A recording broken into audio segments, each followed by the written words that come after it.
Além de afirmar que as teorias pedagógicas interferem no nosso trabalho, devo afirmar também que o nosso trabalho nunca é neutro, o nosso trabalho nunca está apartado da luta ideológica.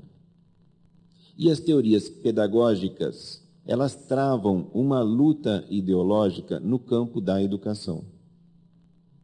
Se nós não temos clareza sobre essa luta ideológica travada por meio das teorias pedagógicas, nós corremos o risco, eu diria até, não é nem correr o risco, nós quase que fatalmente acabaremos caindo em uma série de incoerências no nosso pensar e no nosso fazer em relação àquilo que nós teríamos ou teríamos como valores, objetivos e gostaríamos de fazer em educação.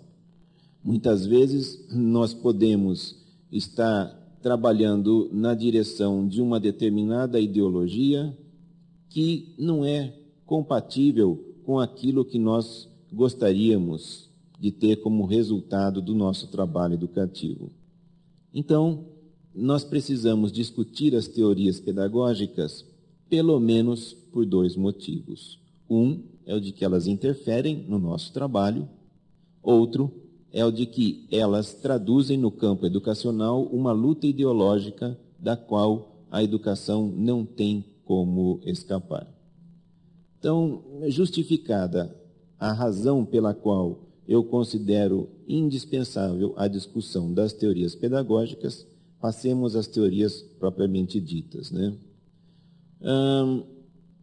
Quando nós falamos em teorias pedagógicas, nós devemos saber que, antes de mais nada, essas teorias, na sua maioria, são teorias que refletem a ideologia que podemos chamar de ideologia liberal burguesa. É a ideologia dominante da sociedade capitalista.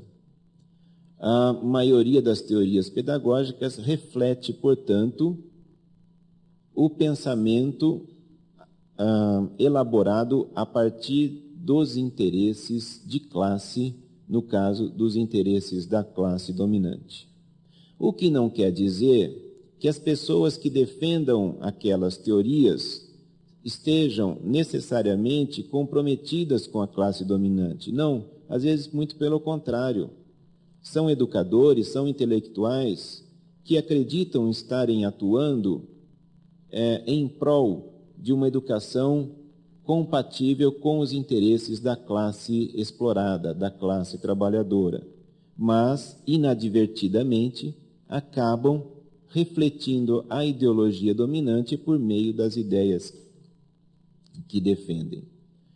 Bom, na história do pensamento pedagógico, no interior já da sociedade capitalista, nós temos duas grandes matrizes, duas grandes teorias pedagógicas. Uma delas é a teoria da escola tradicional, a pedagogia tradicional, e outra é a teoria escola novista, ou a pedagogia da escola nova. Essas pedagogias já foram analisadas por outros intelectuais, por outros educadores. O próprio Saviani, que eu já citei aqui, foi um dos que analisou essas teorias. Estudos mais recentes também têm procurado analisar criticamente essas teorias. Mas, entretanto, é necessário que eu retome aqui alguns pontos para que, então, eu possa, rapidamente, para que eu possa passar às teorias contemporâneas. A pedagogia tradicional, ou a teoria pedagógica tradicional, está relacionada à ascensão da burguesia ao poder, está relacionada à fase em que a burguesia foi classe revolucionária. A burguesia lutou contra o feudalismo e lutou pela construção de uma nova sociedade, a sociedade capitalista. Então, nessa luta, a burguesia foi classe revolucionária. ela revolucionou a sociedade. A pedagogia correspondente ao período em que a burguesia foi classe revolucionária é a pedagogia tradicional. Então, a primeira coisa que nós precisamos fazer quando discutimos as teorias pedagógicas é não divorciá-las do seu contexto histórico. E, no que diz respeito à pedagogia tradicional, a primeira coisa é analisar essa pedagogia como uma pedagogia que surgiu no momento em que uma determinada classe tinha um papel revolucionário na história. E essa classe era a burguesia. E a pedagogia correspondente a isso era a pedagogia tradicional. A pedagogia tradicional, nas suas melhores expressões, ela traduz as ideias do iluminismo para a educação. Eu digo nas suas melhores expressões porque a pedagogia tradicional ela não tem uma única vertente. Ela tem pelo menos duas vertentes, mas até poderíamos falar em mais do que duas, mas pelo menos duas vertentes dentro da pedagogia tradicional. Uma vertente é a vertente que eu chamaria de educação tradicional de cunho iluminista, que é a vertente que defendeu uma educação pública, universal, laica, gratuita e obrigatória.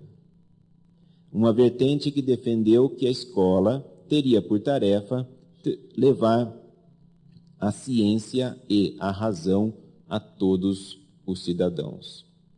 É uma vertente que defendeu que as luzes do conhecimento deveriam libertar as pessoas das trevas, da superstição e da ignorância.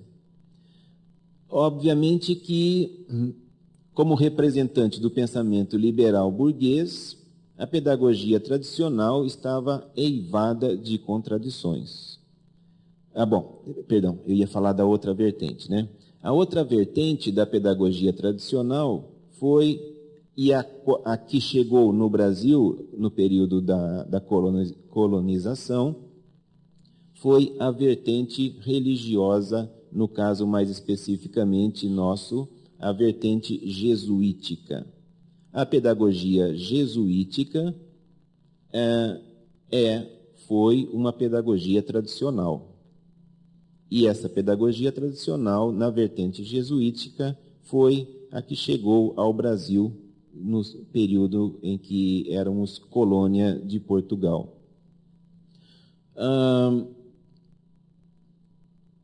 Eu considero que a vertente laica da pedagogia tradicional é a que mais importantes contribuições trouxe para a educação, porque defendeu algo que ainda hoje não foi concretizado em sua plenitude, que é a socialização do conhecimento científico a todas as pessoas. A promessa da pedagogia burguesa tradicional não foi realizada em sua plenitude. Essa promessa ficou no plano da teoria, no plano da ideologia, mas não se concretizou e não poderia se concretizar, dadas as contradições que a burguesia sempre teve no que diz respeito ao conhecimento e à socialização do conhecimento. Porque, em parte, no momento em que ela era classe revolucionária, a burguesia deveria, sim, defender o conhecimento, defender a ciência, defender o pensamento racional e defender que tudo isso deveria ser difundido à população. Por outro lado, vários intelectuais e ideólogos da burguesia tinham clareza de que conhecimento demais para o povo pode tornar-se algo perigoso aos interesses da burguesia.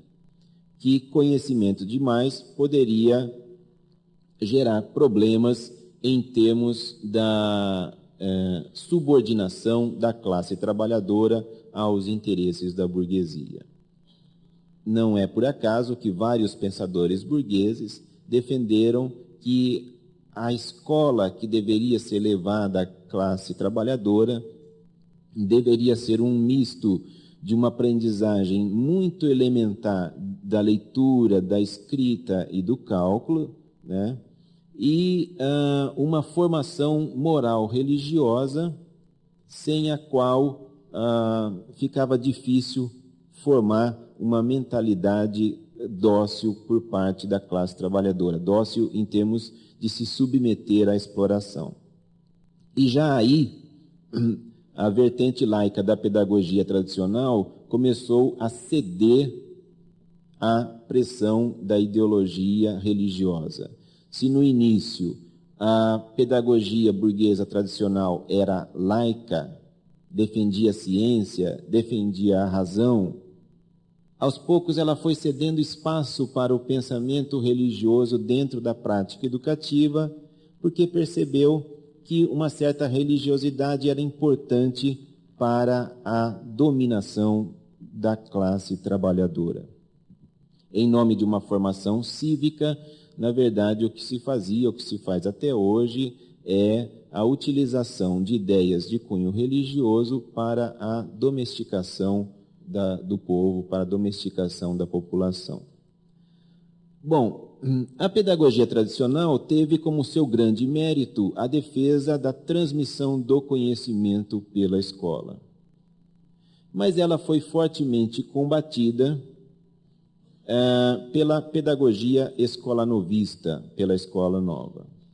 Em poucas palavras, a crítica da escola nova à pedagogia tradicional era a de que a pedagogia tradicional centrava-se demasiadamente no conhecimento armazenado nos livros, acumulado na cultura escrita, que a escola tradicional centrava-se no professor, que a escola tradicional não levava em conta a criança, não levava em conta o desenvolvimento psicológico da criança, não levava em conta os processos de aprendizagem da criança e não levava em conta a vida, a atividade da criança. Então, criticou a escola tradicional como sendo uma escola livresca, uma escola apartada da vida real das pessoas, uma escola que não considerava os aspectos psicológicos do desenvolvimento da criança. A pedagogia escolanovista defendeu, ela que lançou e defendeu o lema pedagógico que até hoje é o lema dominante nas teorias, entre as teorias pedagógicas, que é o aprender a aprender. Eu já analisei